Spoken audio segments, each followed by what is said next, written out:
Here at the Custom House in Dublin is where it all began this afternoon, after the 6 candidate nominations submitted were validated. And the election campaign to elect a president for the next 7 years began in earnest. There are now 30 days for the 6 candidates to sell their message ahead of voting day on Friday, October 26th.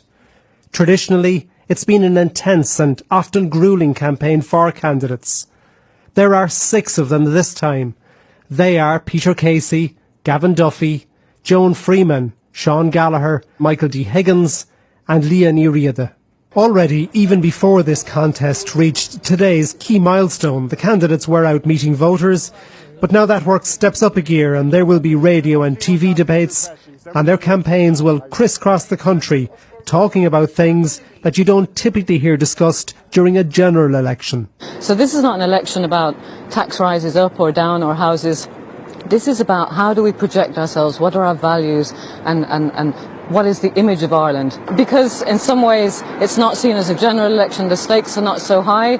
The upside of that is that we have a chance to talk about a lot more things, but the downside is that our talks can get a bit distracted and we can get maybe a bit mean. When all the debates and the talking finishes and when all the votes are counted, the result will be declared here in Dublin Castle, most likely on Sunday, October 28 next. Well, President Michael D. Higgins today formally launched his campaign for re-election.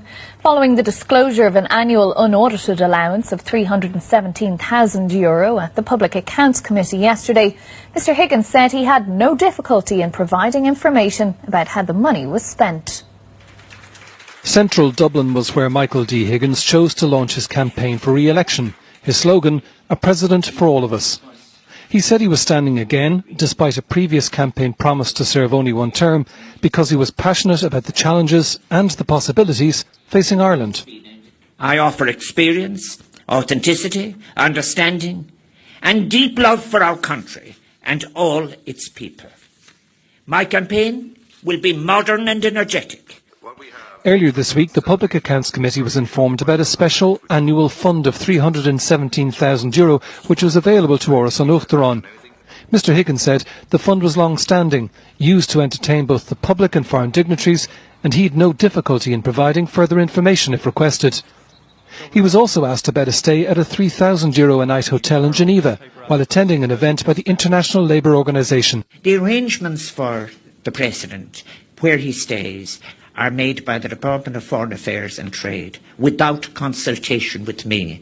I have never asked to stay in a particular hotel. Regarding criticism of his statement following the death of Cuba's Fidel Castro, Mr. Higgins accepted that he should have also spoken about human rights violations in the country. Paul Cunningham, RTÉ.